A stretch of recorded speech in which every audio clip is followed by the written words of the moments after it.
বিদেশ থেকে অবৈধ পথে দেশের বাজারে ঢুকছে চিনি। এছাড়া ঈদের পর কমেছে চাহিদাও, যার কারণেই দেশের সবচেয়ে বড় পাইকারি বাজার খাতুনগঞ্জে কমতে শুরু করেছে চিনির দাম। প্রতি মনে কমেছে অন্তত ৩০০ টাকা পর্যন্ত। বাংলাদেশ ব্রাজিল থেকে অপরিশোধিত চিনি আমদানি করে, তবে পরিবহন সুবিধা ও খরচ কম হওয়ায় সাম্প্রতিক সময়ে ভারত নির্ভরতা বেড়েছে।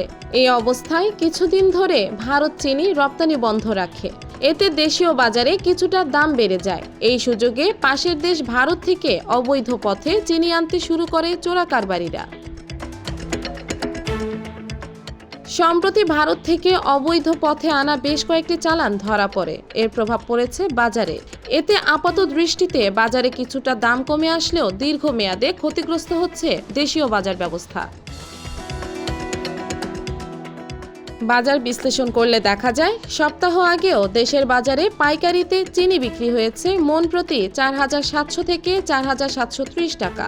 তবে এখন মন প্রতি ১০০ টাকা কমে দাঁড়িয়েছে ৪৬৩০ টাকা। এক মাসের ব্যবধানে প্রতি মন কমেছে ৩০০ টাকা পর্যন্ত। বর্তমানে পাইকারিতে প্রতি কেজি চিনির দাম ১২৩ থেকে ১২৪ টাকা। ব্যবসায়ীরা বলছেন, বর্তমানে চিনির চাহিদাও কিছুটা কমেছে। এছাড়াও পর্যাপ্ত আছে সরবরাহ। এরই মধ্যে আন্তর্জাতিক বাজারে কমেছে চিনির দাম। এছাড়া চোরাই পথে ভারতীয় পরিশোধিত চিনি বাজারে আসায় দাম কমতির দিকে বলছেন ব্যবসায়ীরা। এই ক্ষেত্রে সরকারের রাজস্ব হারানোর পাশাপাশি চিনি আমদানিকারকরা ক্ষতিগ্রস্ত হচ্ছেন। বাংলাদেশে প্রতি বছর চিনির চাহিদা ২০ থেকে ২২ লাখ টন। দেশীয় উৎপাদিত চিনি দিয়ে চাহিদার ১% পূরণ হয় না, ফলে চাহিদার পুরোটাই আমদানি করতে হয়।